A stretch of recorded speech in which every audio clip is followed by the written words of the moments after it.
Hello and welcome to the Astrocast. I am Brad, and I'm joined here tonight, as ever, by Theff and Mataspore. Sorry, I'm a bit slow off the mark. It's a bit warm. It is very, very warm in the UK at the moment. So it's 30 degrees in my office. It's not okay.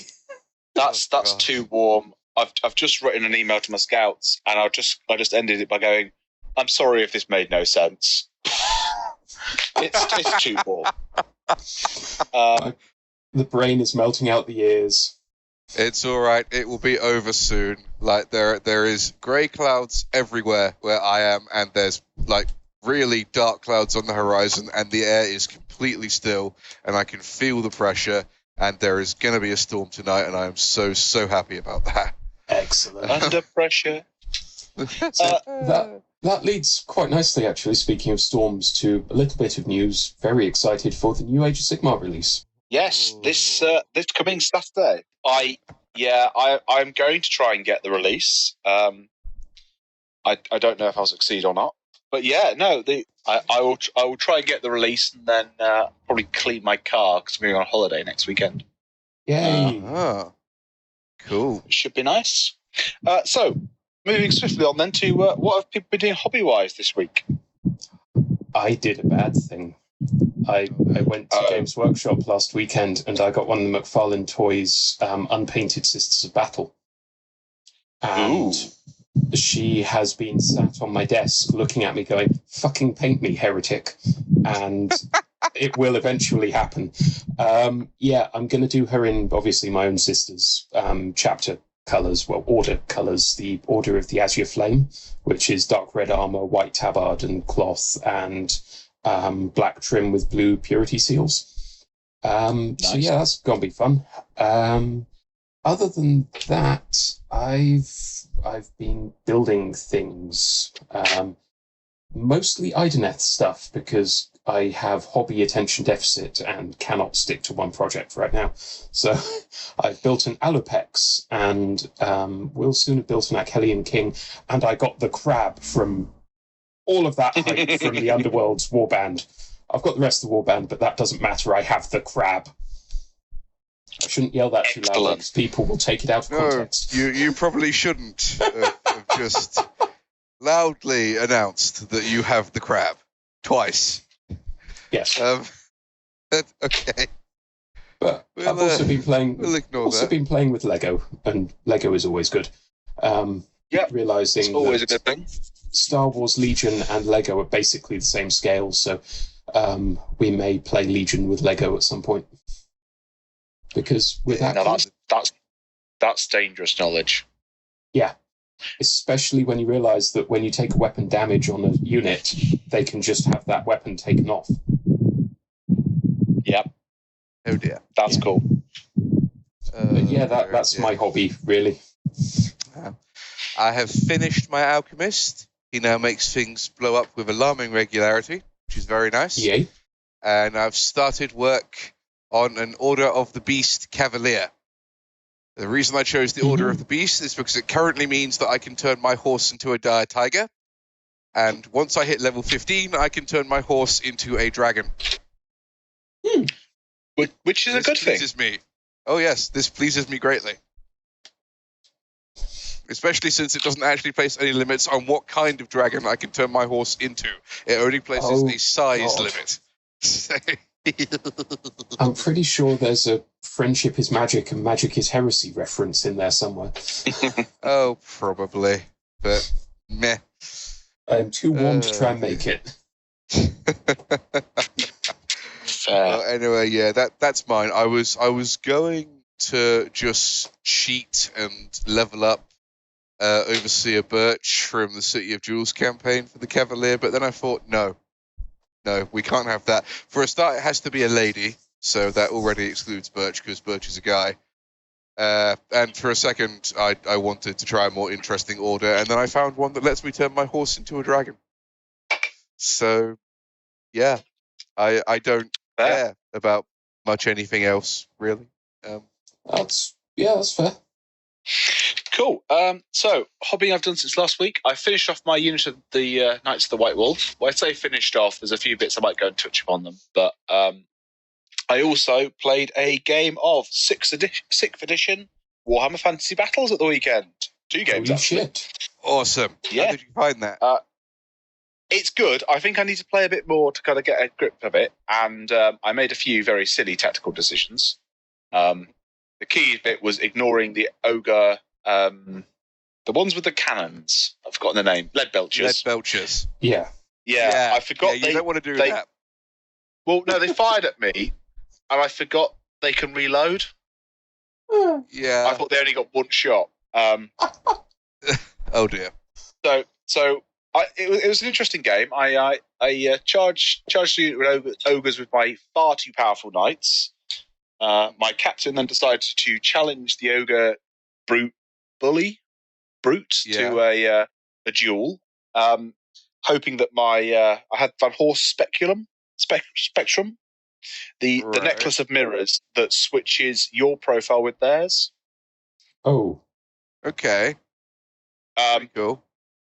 But it's pretty good, and I thought I did forget that it doesn't switch the magic items as well, because it also meant that the ogre had a pretty nasty big stick, so he killed my captain. cool. But then my knight kind of decimated his balls enough to cause him to run off the table. So he killed my general, and his general fled the field. And then that was your general. Jesus. Yeah. Okay. It did not go well. Let's just say I may have put too many eggs into my knights. Is probably a key thing. I then kind of ignored the. See, if you were playing Britannia, I would say that's impossible. But you were playing Empire, weren't you? So yeah. And the problem is state troops are a bit squishy. Yes, they are a bit. Yeah. So my decision to ignore the iron lead belchers was kind of catastrophic when they kind of wiped out the rest of my knights and didn't leave me with much offensive options, because my cannon had been ogre magicked half of it and then scared off by ogre magic. So my first game did not go well. My second game, I'm going to play partially down to the heat. At this point, I just poorly deployed, and my army was out of position fighting dwarfs. So, Oh no. Oh god. but I did start getting the hang of how to use my cannon and how guess range works. So Good. they were good games. And then since then, I've done potentially a silly thing, but I think it's a good thing in the long run.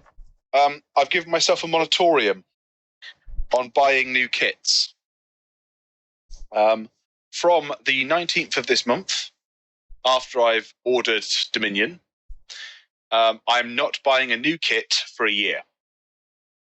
Ooh. Now, there are some caveats to that. I hope there are. Yeah.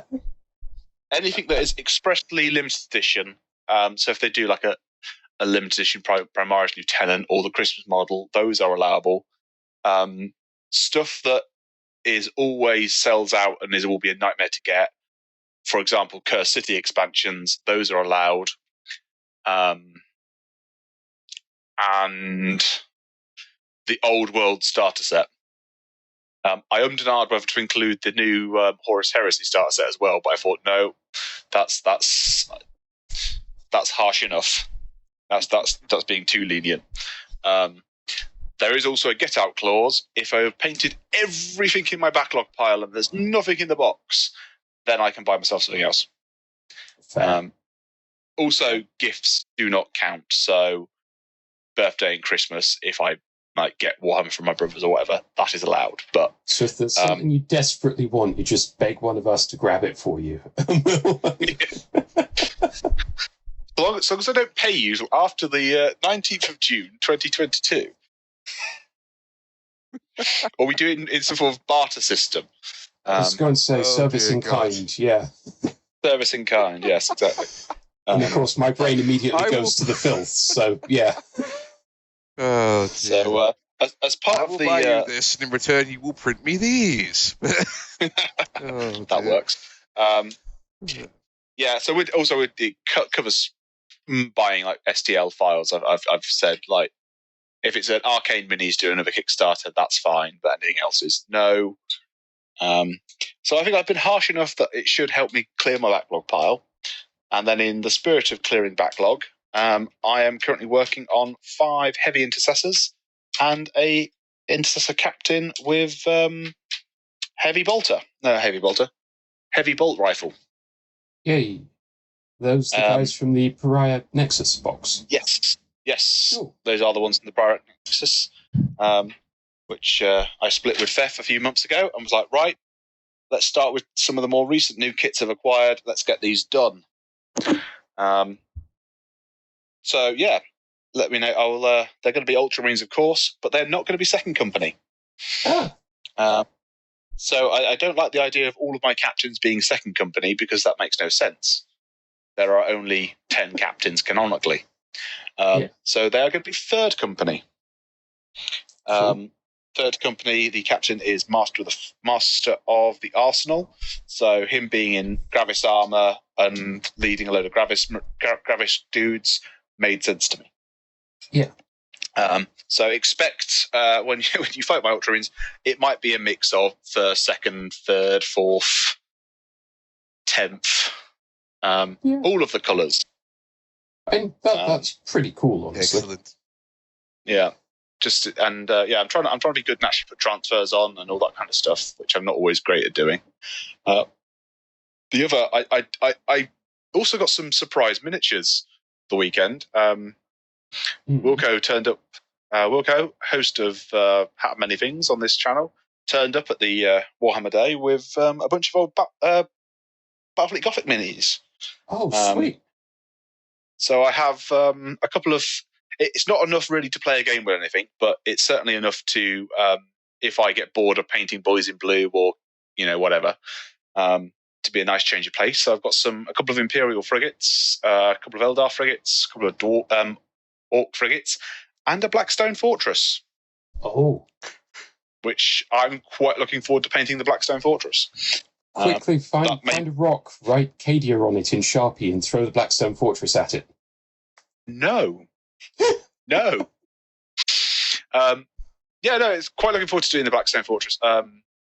It might end up being used as the first player marker in Blackstone Fortress rather than the bit of card. Cool. I think that's quite. So yeah, that's kind of been my hobby for the week. Shall we move on to our main discussion, which I believe was talking about cognitive load or mental load within Warhammer?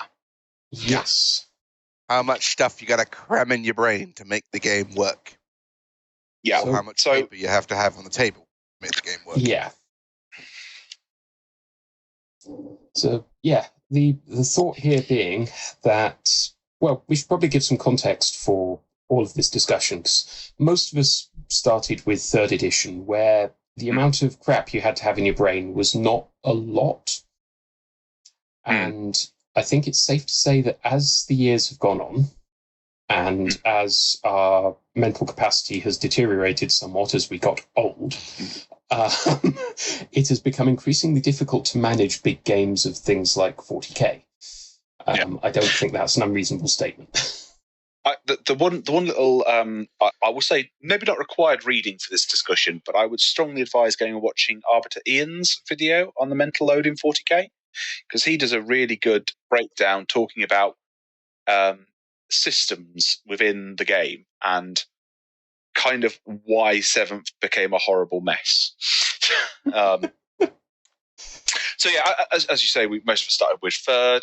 It was a big chunky rule book and there was lots of rules, but there probably wasn't as much to remember as there would be in later editions up until 8th.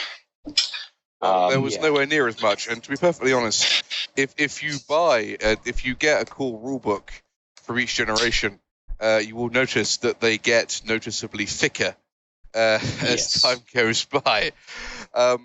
Now, granted, some of that is fluff stuff. They put in stories and history and all that sort of thing, but and the nice, pretty painted model section and all that. And the nice, pretty painted model section, yes. But they also, did vastly add to the rules each time. And notice I said add to the rules. They didn't change the rules. because as Mr. Arbitarian points out in his video, everything from third onwards is built on the same framework, and by sixth, that framework was starting to creak a little, and by seventh, it wasn't made to support how much stuff they eventually wound up cramming in there. His point especially is if you go to I will put the White Dwarf number in the show notes, but the first White Dwarf of third edition has the first battle report for third edition, and it has how many units? Has like a tactical squad, a scout squad, an assault squad, a terminator squad, a dreadnought, a land speeder, a predator, and a rhino, and a couple of characters. That's a 1,500 point force. And it's just like there's only one blast weapon in the force. There is one guy with a missile launcher. Yeah. There's only one flamer template. So the key point is that stuff that in third edition, it was one or two weapons in a game might have a non-standard shooting flow chart. Yeah. Yeah. By the time you get to seventh, you've got a much higher model count per gear. Yeah, I can give a perfect example of this. My what was it? Oh yeah, Void Raven Bomber. I'm thinking of a specific match against the Theff, the bratty little orc player.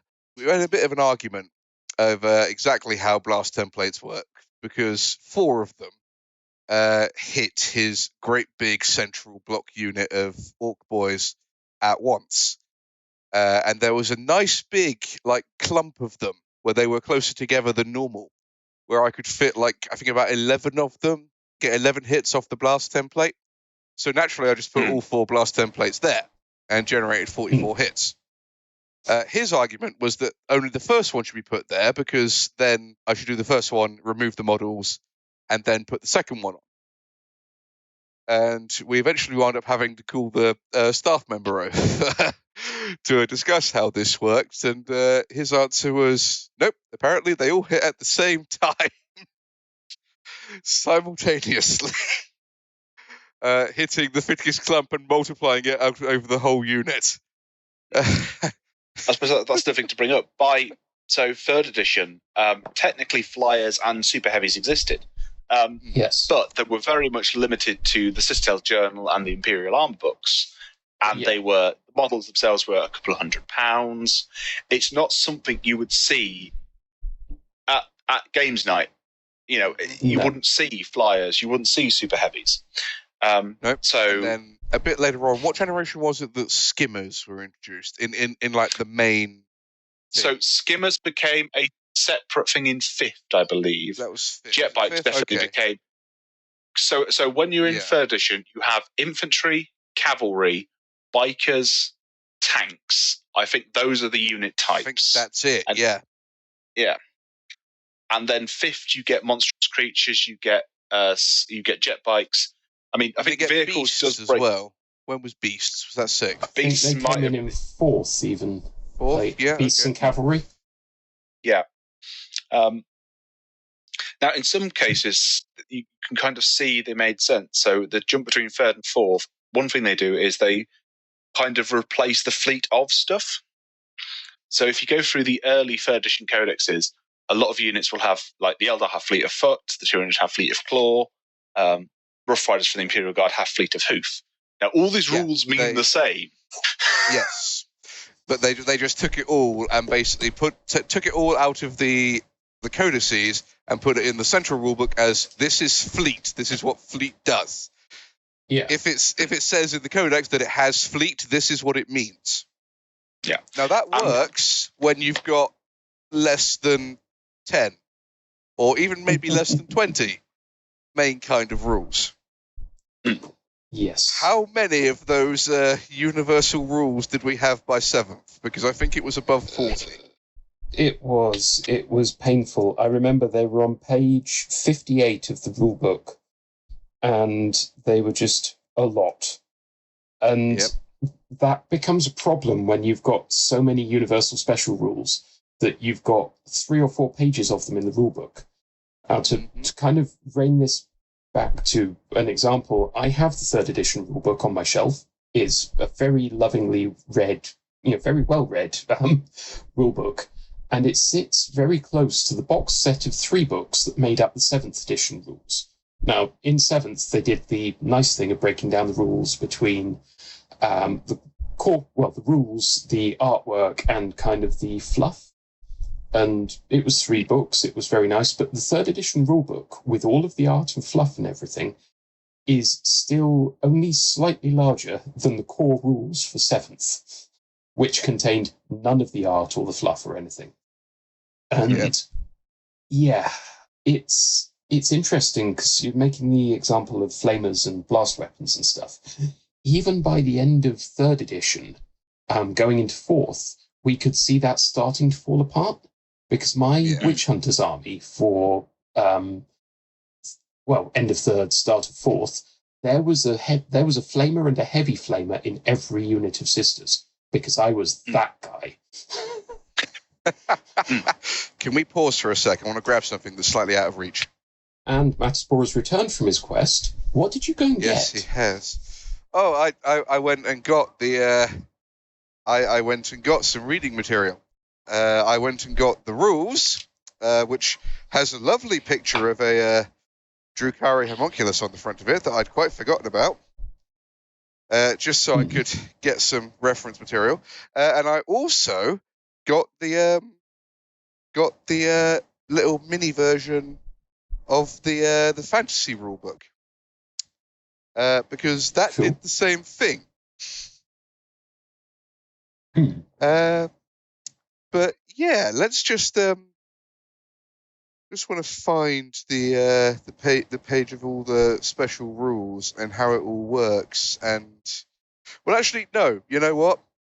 There's an easier way to go about this. Do you remember in 3rd how long it took them to describe how the assault phase worked, the charging and fighting bit? It didn't take that long, right? It was pretty simple. Yeah, it was about you get a charge move, you roll, you use your initiative to figure out who goes when, you hit, you wound, you save, all that malarkey. It takes about a page. In the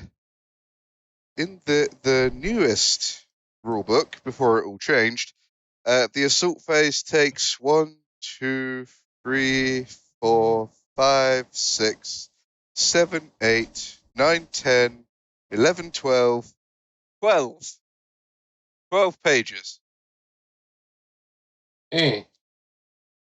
12 pages. And those pages are like declaring charge, resolving Overwatch restrictions, charging through difficult terrain, declaring next charges, moving charging models, determining who can fight, the pile-in, the weapon skill and wound table, how you allocate wounds, of course, invulnerable saves, end of combat piling, consolidation, disordered charges, multiple Overwatch.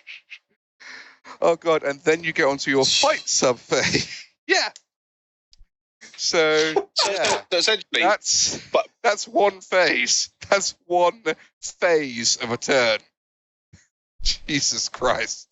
So essentially, this is the problem they had. By the time you get to 7th, it's a fucking mess of rules, and they've added more and more stuff into the game, and the system that was designed to handle for Marines half a dozen units on the board has gone to this mess of especially when you've got stuff like Decurion default formations in 7th, where you get 3 rhinos and razorbacks. So you've just got even more on the table. God. Which is formations is a whole separate issue. But then they do a new in. You'll forgive me if I say formations can just fuck off.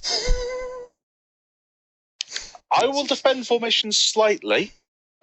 I like them in principle. Like, a group of units being a specific, a formation from cannon, or there was elements to it. I thought was a really good. There's a core of a good idea there. The basic idea makes perfect sense. They use it in Age of Sigmar, for crying out loud.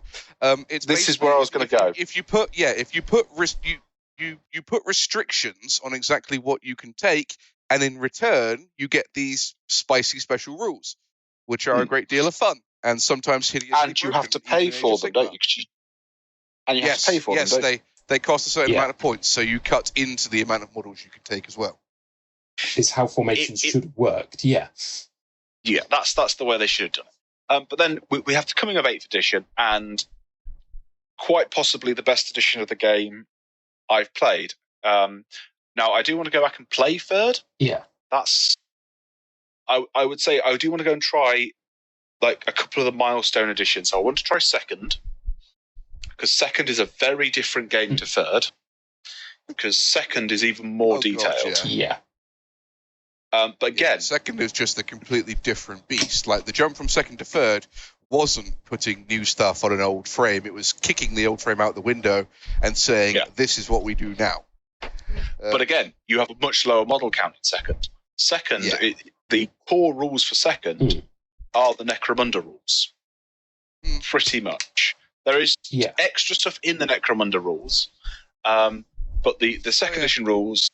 But then again, so if you just compare, I think it's 2nd edition Tyranid Codex, where they account for how tough Carnifex is, the same way I think they accounted for Terminators. You take your armor save on 2d6. 2d6. That's one. That's one. Stuff like, I believe Eldar Wraithguard had an armor save, an armor value, not a toughness. Yep. But at the same time, your standard squad of Space Marines, you had to buy them in 10s, and they were 300 points for a tactical squad. Whereas by the time you get into 3rd edition, I believe it was 150 points for 10. So they simplified the rules going from 2nd to 3rd, but then also reduced the cost of everything. So it kind of balanced out. And that was the problem. They just kept dropping the price of the cost of models in terms of points, but ramping up the complexity, which is not the way you do it. You want less models on the table, the more complicated you get. So now interestingly, also in 2nd edition, a lot of the codexes, they specifically say this army is balanced between, I think they normally say between 1,500 and 3,000 points is the size of the army that their rules work for. And above that 3,000 point limit, they say you're going to have to start introducing your own rules to handle stuff. And that's, I suppose, even in 3rd, 4th, you have that. Because, see, again, 3rd, 4th, they kind of had that because they had Apocalypse, which, was basically the 3rd edition rule set, 3rd, 4th edition rule set. Yeah, well, Apocalypse dropped during 4th. It came out shortly after Cities of Death, if I remember correctly. And Apocalypse was a wonderful excuse to get all of that terrain out the box and play huge games, but it had everything down to when to order the takeaway during the game. Do you need to set up sleeping areas for your players, that kind of thing, which, as far as keeping that in mind, is a good idea. But the 4th Apocalypse book was a good book. I have mine, and I also have Apocalypse Reloaded and the Forge World Apocalypse book downstairs. They are very nice books, although mine is a bit dog-eared. Not that I played much Apocalypse, but anyway, we are getting sidetracked. So we come on to 8th, and they nuke it all, pretty much. They do. Yep. And I haven't played 9th yet because of the ongoing plague, but possibly the best game of 40k I've played, and I don't think that's a too controversial statement. I think there are better editions. I'd say 2nd and 3rd have probably got their advantages if you want to play a specific kind of game. Yeah, I think. But I will. I just adding to that, because I've played. It was when Theff, when we had that gathering to play. Was that was a? Yes, I believe so. Yeah, I think it was. Yeah, it was. And my basic it's brilliant because I'm just realizing this now. My first thought and the first thing I said, and this applies to Age of Sigmar and 8th edition 40k, upon completing kind of the first proper game that I've played of it, was that was fucking brutal. And we're being scanned, apparently. Sorry, I'm very warm, but so I've just put it's gone up to 38 degrees in here, so I've put the fan on. Oh, Jesus. Yeah, run the fan. Not 38, 28, not 38. Yeah, 28. Fuck it. Okay, right. God, you have me worried there. You're cooking yourself. But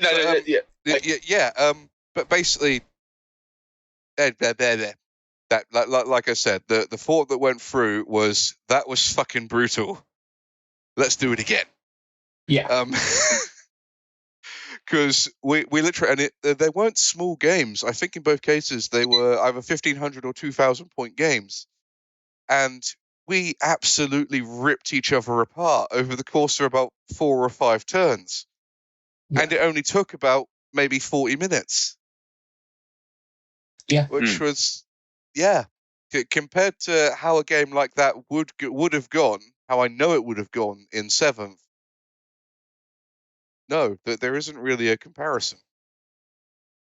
I think it's also important, as you said earlier, there's so many pages of rules for 7th for, just one phase. It stops being fun to play after a while, I think I just flipped through. There are 102 pages of rules before it gets onto the rules for terrain. Whereas I believe the 8th edition core rules are 8 pages. They are. I have that lovely leaflet that lives permanently in my gaming case. I should replace it with the 9th ed one at some point. But having played a game of 9th at this point, there are a few little things that are starting to creep back in. Like, for example, actions, whereby, hey, this squad can be given the action in the command phase to break down that door, for example, or rewire that ComSat tower or something like that, bringing in a small element of the kind of roleplay of the game that we've not seen since, Rogue Trader, really. And it's little things like that that add flavour to the game without necessarily adding complexity. And I think that's a much more pleasant way of doing it than having thousands of special rules and a lot of ridiculous gumph going on. Keep the game simple, but expand what you can do with it. Yeah, that's it. Although I am now a little bit, to a degree, I think you're right. My concern is with 9th, is there is some stuff that is starting to get unwieldy already. In particular, I think you've got to mention the Adeptus Mechanicus Codex. How many different ways are there to buff Skitarii now? I believe it's up to about 20. Yeah, I think Callum said in his comment it was 20 odd things before the game has even started, which is concerning. That's now the Space Marine Codex is nowhere near as bad as that. I think the only kind of like pre-Grat game stuff is you can make some guys veterans, and that is my concern. As soon as you're going, hang on, we've been here before. You had a good thing going with 8th edition, and now you're starting to put more and more rubbish back into it. Well, maybe not rubbish. Rubbish is maybe not the right term, but you're going to start gumming up the works. I think the other consideration to make there, though, is that these are rules that affect whole units, but they are kind of normally army-wide things rather than specifically for one unit. So, like, for example, the Sacred Rites with the Sororitas Codex that's just come out, those are army-wide buffs. So where you apply it to one thing, you apply it to everything. And that reduces the load a little because you can always make a note of that just on a piece of paper somewhere. And like every time you're dealing with anything in your army, you know that that's a rule you need to apply. Whereas in some cases, especially with the Universal Special rules back in the day, you'd have to look at the army list entry and then flipped the rulebook to work out what that meant. And if you were lucky, you might remember it for next time, or you might forget it and then forget it the next turn, and it all comes tumbling down.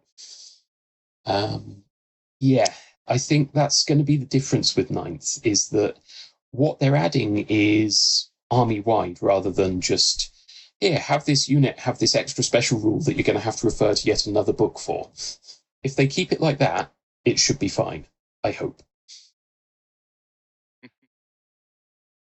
We certainly hope so. Well, we will see. We will wait and see. I mean, as I say, I've not actually yet played a game of Ninth. That'll probably be in a couple of weeks' time or whenever we finally get a chance to a game. I'm working on clearing out the house so we can have people here to play. Nice. Well, hopefully by that point I should have a fully painted Ultramarines force ready to go. I say painted. I already have a fully painted Ultramarines force, but what am I new nice? That you want? Yeah. Yeah. I feel like we have to touch on the other side of the Games Workshop coin, which is the sudden flip from fantasy to Age of Sigmar. Because I feel like there is some parallels can be drawn between 7th to 8th and fantasy to AOS. It's less extreme between 7th and 8th because with 40k is still, if you looked at stat line from 7th to 8th, there's not a huge amounts of difference. There is some. The loss of initiative and the switching from ballistic skill, weapon skill to a flat to hit and movement. Yeah. But they're recognising the same. Whereas I will leave it to the Age of Sigmar experts, but it is a very different stat line. Yeah, I was gonna say, shush, this is my area. Thank you very much.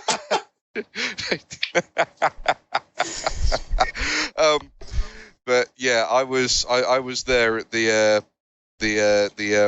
blast. The day Horus slew the Emperor.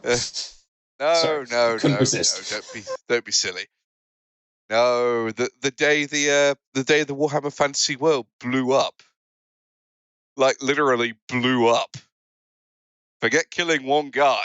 The central focus point for everything up to this point has just exploded, and it ain't coming back.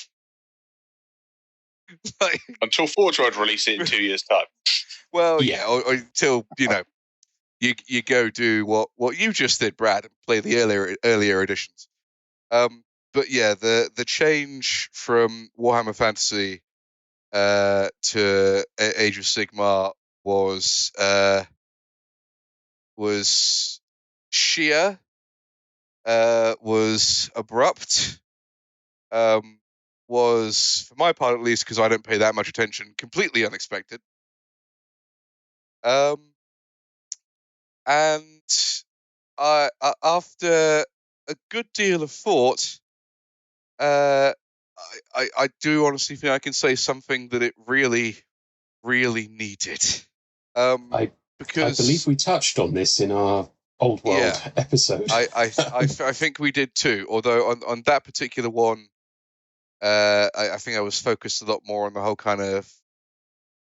I focused a bit on the fluff, but I think I might have gone on a slight rant about all the things you had to remember about a single unit.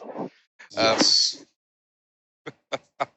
And I might have retrieved the pocket-sized version of what I think was the latest edition of Fantasy before it became Age of Sigmar. I'm not sure. How do you check which edition the thing is? It should be written somewhere. But is it a red-looking book with a kind of yellowy hammer on the front? Yeah, it's the red one. That's the 8th one, yeah. Yeah, it's 8th. Yeah, because it came from the Island of Blood starter box, which you had the Skaven out of, and we had the High Elves out of, if I remember correctly. I did. An absolutely fantastic box set, as was Skull Pass. Probably two of the best starter sets we've had. Well, the point is that there are, and this is the pocket-sized version, there are, oh God, I'm not going to count the number of them. 2, 4, 6, 8, 10, 12, 14, 15, I think. 15 pages of, quote, special rules. This is things like ethereal and flammable and killing blow and lawmaster and poisoned attacks and quick to fire and volley fire and scaly skin and regeneration and sea creature. Let's not forget sea creature. God damn that bloody thing. There wasn't even rules for boat. No, there wasn't. At least in 6th edition, because they had I think 2 monsters that had that rule. But we couldn't put it in the monster description. No. The monster description just had the keyword, essentially, sea creature. And you had to have the cool rule book to see what the hell that meant. And that was bloat as well. Because earlier editions of Fantasy going back had some of those. But they just kept adding and adding and adding. And the thing is, because I was a fantasy player from really early on, I almost kind of grew with it. I only had to remember an extra few each time. And then they'd be so firmly in my head by the time the new one came around, I'd only have a few extra rules then to memorize. So it all kind of worked because it was the same basic system.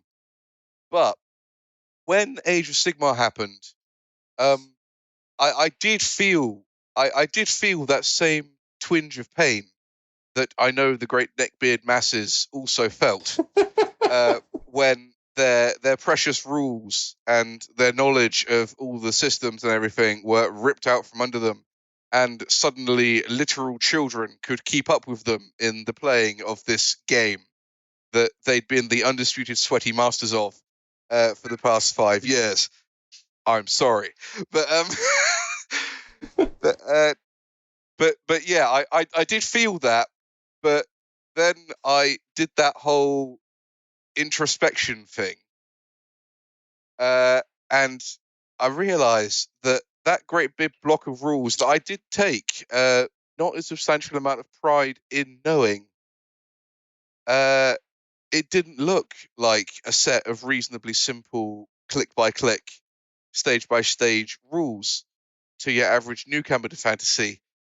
It looked like a gigantic wall of text that they didn't have the foggiest hope of really understanding. So in any game with someone new to it, well, I mean, heck, Bradley, you had a game of 6th edition, and that's not nearly as bad as the kind of the later ones. Yeah, 6th edition. It was yeah. How did that feel? Doing all of the unit stuff, and did you remember the unit stuff was fine? Yeah, you remembered about your banner and your drummer and everything. There was a lot of respect. I had full commands in all my units. Just part of my empire, part of the force I took was basically to kind of go take all of the things and as many unit types as I can to kind of learn how it all works. Cool. Now, it wasn't too bad, but then again, we also had several people who played a reasonable amount of fantasy recently, or played a lot when they were younger. Kind of go, how does this work? Which always helps, but it didn't. The rules didn't seem overly complicated. It was just more kind of getting familiar with them. Yeah. Well, you played 6th. Imagine that the amount of content you had to learn was, I'd say, roughly doubled. Probably a bit more than doubled. Yeah. And yeah, can you see where the especially for people who don't have friends around who've played it before. It became a system where you couldn't. It was hard to be an advocate for. I feel. Yeah. Because you also had the other problem of to get an army. An advocate for. To buy an army for that system became ridiculous. Just because of the amount. Because again, you know, in my 1,000 points, of this, I mean, I had I had about 45 state troops, which in modern money would be about 60 quid to buy. Right, feel my pain for a little bit here. Okay? Say we want to play a 1,500 point game. All right? Now, I play Skaven. Okay, I play Skaven. The average clan rat model is 4 points. He becomes 5 points once you give him the stuff he needs to not die and be useless. You know, a shield and a sword, basically. So he's 5 points now, which means a unit of 20 of them. 5 times 20 is 100 points. That's it. And you don't normally take them in units of 20 because that's silly, because there's rules for hordes now, you see, which is any unit which has more than 10 models across and 4 ranks deep. That's a horde. So you routinely run them in units of not 20, but 50. But even then, that's only 250 points. If I bought them all the upgrades that I could bump it to 325 points. And that's the clan rats. Now, a clan rat slave is only 2 points. Only 2. So I like to field those in units of 100. And that's only 200 points. You imagine how many models I had to get together to have a proper Skaven Horde army. Which is why I don't play the Horde army. This is why I play Scryer, because I can sink all my lovely points into Warp Lightning cannons. And, you know, poison gas globadiers and all that sort of stuff. Much more fun. You have a couple of small units of slaves, because their only job is to make the enemy stand still for 1 turn. That's it. If they manage that, then they've done their job. Oh, but yeah, just like, because I've seen proper Skaven Horde armies, like, you know, pictures of them all fully painted, and don't get me wrong, in 1,500 points you can put a terrifying amount of models on them. Like, you will outnumber your opponent by a factor, unless your opponent is playing like a Night Goblin Horde. You will outnumber them by a factor of at least 3. And if they're playing something like Bretonia or Chaos Knights or something like that, you will outnumber them by a factor of 10. But the sheer amount of stuff you needed to make an army like that work. And this is where we really bring the pain, because an army box for Skaven is only 20 clan rats, which can also be clan rat slaves. And one of those used to be 15 quid. Now it's more like 25. So see, this is where I'm going to say, I saw all of this happening at the end of 8th edition Fantasy. I really tried to play, but he did couldn't. try. I'll give him that. I tried deal to. with the sheer amount of shit. Well, I still remember, because you tried to play. It was Lizardmen, wasn't it? Was it Lizardmen? Yeah. I can't remember. Yeah. And I still remember the sheer joy, let's say joy, of explaining to you how the rules scaly skin worked. Yes. And it was actually a good thing for your army, but it made you had to work out what their armor saves would be every time you upgraded them. And it was just like, oh God. Yeah. So I'm going to be a little bit candid here. I am dyspraxic, which means that processing sequences is not my friend. I am bad at such things. Now, the sheer ungodly mess of 8th edition, the fact that you had to do maths on the fly, the fact that you had to hold all this in your head because it might change turn for turn, it completely killed the enjoyment of the game, even though I really wanted to get into it and enjoy it. I can imagine that this is why Fantasy died, is because it just was not carrying itself to being conducive to new players. And I was lucky. I was in a great position. I had a knowledgeable friend who taught me the rules. But yeah, but no, that was the thing. And I did try, and like honestly, trying to teach Theff how to play the later editions of Fantasy is part of what let me have the introspection later that maybe, just maybe, this game that I really enjoyed wasn't doing it right. Because it got to be a really rare thing. It didn't used to be. It used to be that I could go to my local games workshop, whether that was in Reading, Plymouth, wherever, and I could find somebody else who'd invested as much time as I had in Fantasy, and they knew all the rules, and you could click, click, click, click, click, and it was all there and understood, and it was fine, and I had some of the best games ever. But I couldn't have games like that with somebody who was new to it. And the games with someone who were new to it all were, and this is no offense on you, Theff, it's true for everyone. Forget the dyspraxia, it's true for everybody. They're stuttering, they're slow, they're messy, they're, oh God, I forgot I could do this. Can I put that unit back, please? It's, yeah. And it's not anyone's fault. It's the book's fault.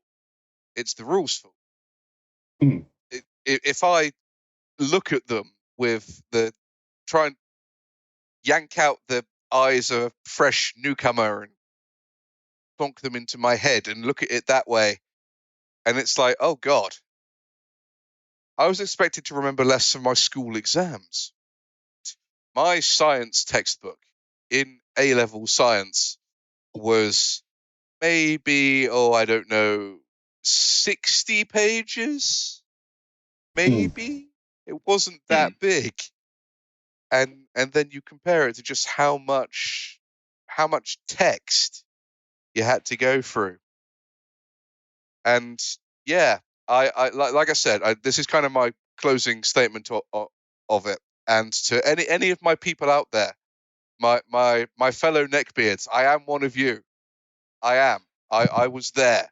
I've been there through it all. I felt the pain when the big nasty star dragon ripped all of that, all of the rules, all of the maneuvers and the special rules and the guess ranges and the dragons and the knights and the steam tanks and everything. I felt it when it got ripped out of us and we were left bleeding and sad.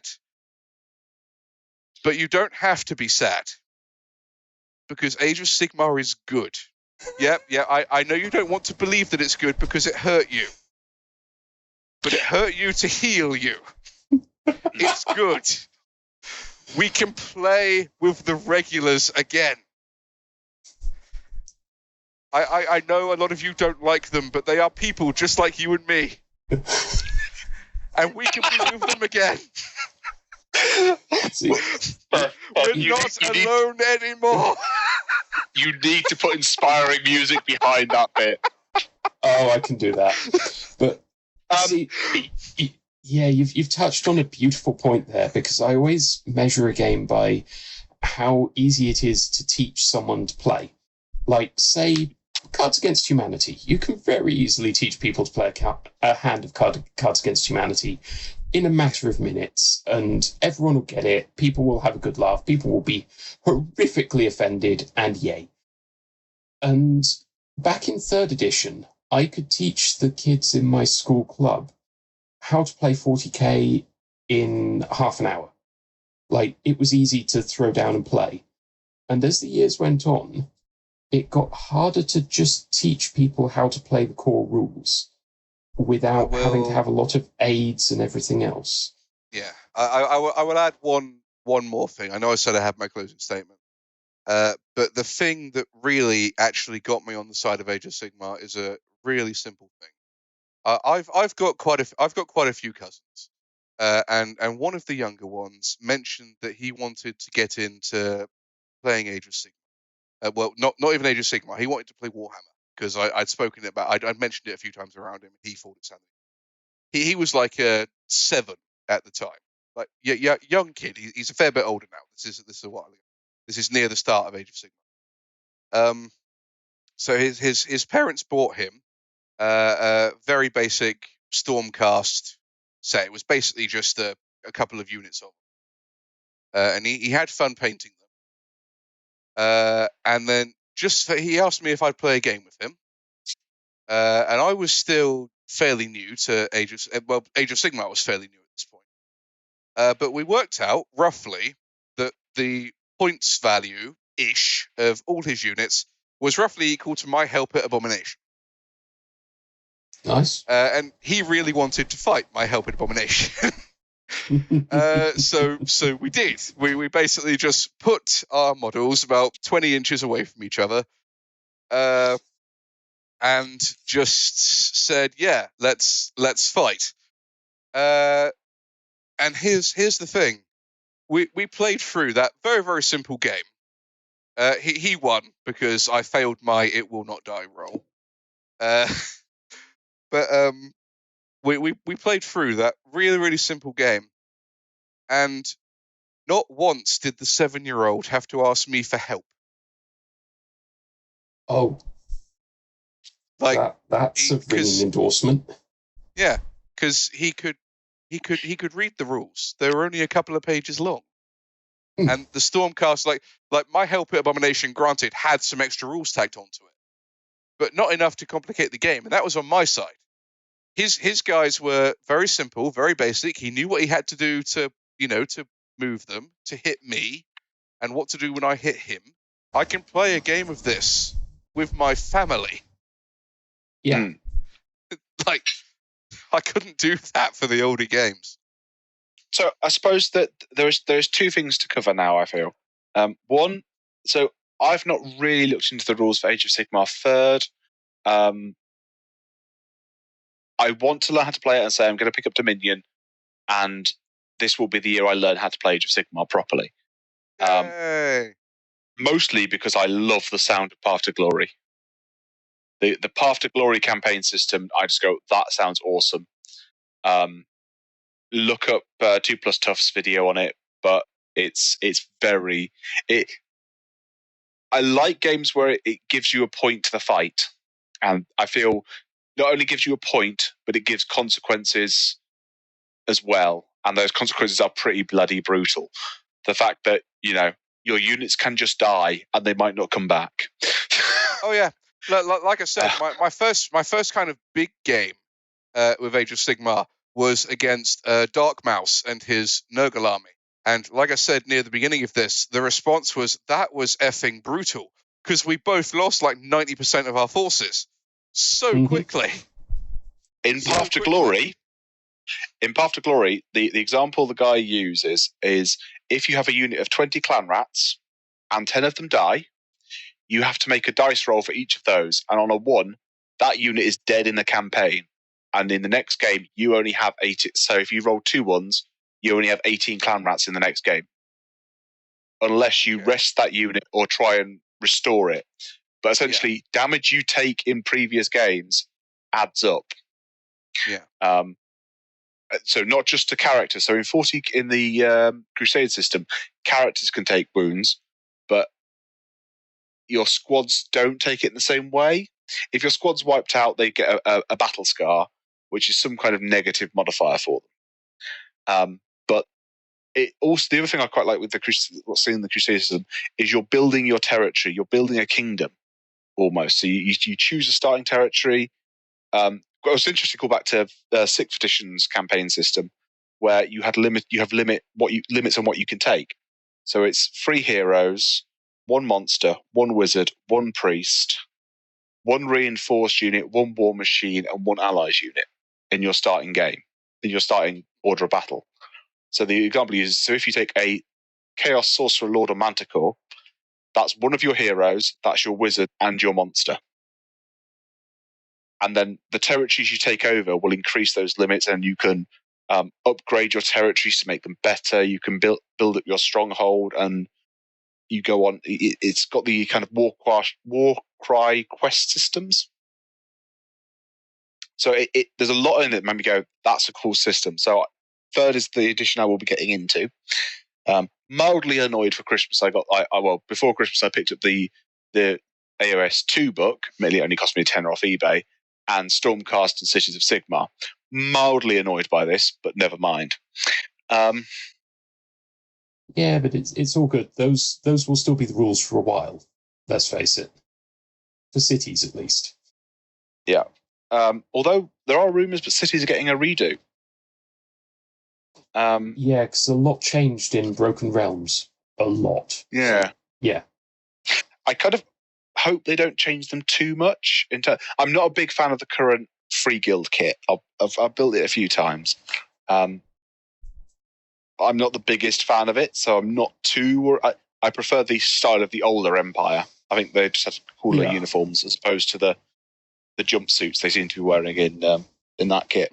I mean, hopefully they don't get rid of the Big Griffin. The Big Griffin is an exception. If that goes last chance to buy, I'm buying that. Yeah, that's fair. So there is until the 19th, I'm allowed to choose models to go on the last chance to buy list. But anyway, no. So firstly, what are your thoughts of the switch between AOS 2 to AOS 3? Are we seeing rules creep, and is the mental load increasing, or have they kept it at a nice level? From what I've read of it, the core mechanics of Age of Sigmar are not actually changing that much. Like, you can still throw down a game very quickly, but the optional depth, as it were, is increasing massively. And I feel like some of the tweaks they've made, like the fact that you can now make interrupt actions with command points to effectively use things like Overwatch and, hit back with one of your heroes if they get charged, because your guy's not just going to stand there and take a pummeling, he's going to swing that fuck-off hammer and break the nose of the snotling that's charging him.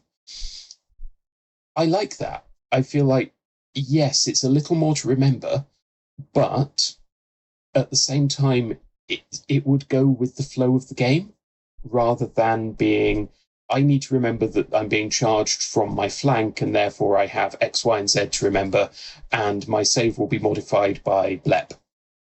Like, okay, you're hitting me with this, what's the rend value? It's by its nature, it's a simpler game, so a little more complexity isn't the end of the world. At the current point, we're not anywhere near the Warhammer 7th Age of Sigmar, not Fantasy Battles 8th. Now we've quite fairly put, I think, fantasy through the ringer. Especially 8th edition fantasy has gone through the ringer quite heavily. What are our thoughts for going into the old world? So the new game that has not yet been announced. Now, obviously, we currently know nothing about the old world. I have some theories and speculations, but they are entirely just theories and speculations. What are our fears and hopes for going into the old world? So I want to see, and I will let you guys who actually play fantasy jump in depth in a minute, but I will get my thoughts out the way quickly. I would very much like to see a simple but easy to grasp but hard to master game system. Like, I want to see it where, yes, your facing matters, but it's not difficult to know what that facing means, if that makes sense. Like, yeah. I feel like the simplicity of Age of Sigmar with the tactical depth of old fantasy. And that's a tall order. And Games Workshop, if you're listening, if you pull it off, I'll buy you all a pint. But there are a lot that kind of thing, basically. Yeah. He will buy the named or the author's named in the rule book, and they have to be individually named, not just the studio. No, that is basically what I want as well. It's not like I have no idea how they'd ever implement it. I want something that has the feel of old fantasy, because like you said, it was a very, very tactical game. You had to know exactly what your units could do, what they could take, and everything like that.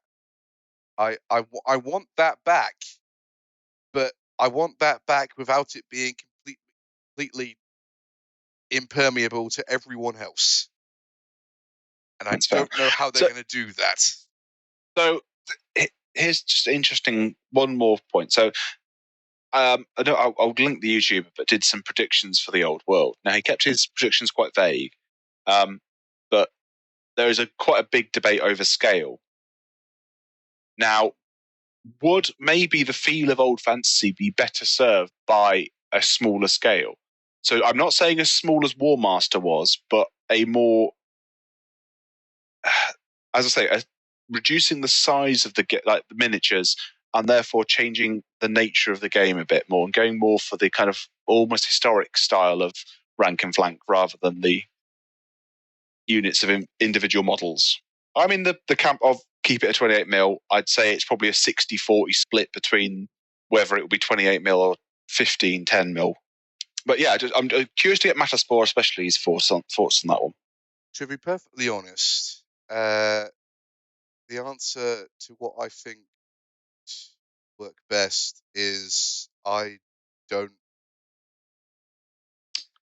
A truthful answer, that'll do. I've tried. I've tried to imagine sort of how stuff might work. Smaller games can work. I've had great fun where I had literally 2 units in a Warp Lightning cannon, and my opponent had 1 gigantic unit of Bretonian Knights. And that was a small game. That was only 500 points. And that was quick and fun as things go. When you're not looking for quick. And the thing is, it's not like... Here's the thing, because my rant earlier, all that stuff I said, that's all true. But, you know, that doesn't mean that the latest edition of Old Fantasy wasn't fun to the people who did get it. And I do remember that feeling and that nostalgia. It's still there, and it's a pretty powerful thing. And I don't want to go back to that, because if you go back to just that, we don't even need to go back to that. The rule system still exists. I can play a game of it whenever I want, if I want to play with. And going back to anything like that would be a failure, because you're just going to wind up with a constantly shrinking pool of play it. But at the same time, I don't want to get rid of what made it good, because there's really nothing like the feeling, and you can't get it in 40k. It's not the same, because all your guys, with the exception of your skirmishers, are regimented, and it's very, very set how you compare them. Like, where you put them on the board in response to where your opponent puts theirs, it matters so much. Yeah. And everything you do, like one wrong move, like accidentally exposing your flank, especially for Skaven, can completely turn the tide of battle. It's madness in some ways, and it's insane, and it's great, and it's fun. But it's very, very hard to find someone to play with. If they could get me that feeling back and still make it available to the wider public, I would be very happy. I would be spending lots of money happy. You want the Deus Ex Human Revolution to the old Fantasy's original Deus Ex, basically. Accessible, but keeping the soul of the original. Yeah, that's not a terrible comparison. Yes, I'd go for that. I want Deus Ex. I want Deus Ex. Give me Deus Ex. Right. Sorry. On that note, I think it is time to bid this adieu. We will. I think we'll have to try and get this episode out quite quickly. I think so. We'll try and get this out. Wilco, if you're listening to this, did we succeed? Please do put as much like ridiculous, inspiring music as you like behind that little the call to my brethren. To the royalty-free music. Yes. Yes. Woohoo! Make sure it's credited. Right, cool. On that note, it is a good night from me. And me. And from me. Thank you for listening to Astrocast. We are a Tinker Tailor Soldier Sponge Productions. Feel free to click on our website to find all the links to all the other podcasts that are produced by the network. All contact information and social media will be in the doobly-doo down below. And there is a Patreon that supports all of the stuff done by Tinker Tailor Soldier Sponge. Go through there. If you think this drivel was worth something, throw us £1. We would be eternally grateful. Hi. Have you ever wondered what would happen if you took the schoolyard conversation of which one of my favourite fictional characters would win in a fight? Well, wonder no more. Join me, Chris, and my co-host Matt every other Sunday for Mish Mash Mayhem, and you can find out.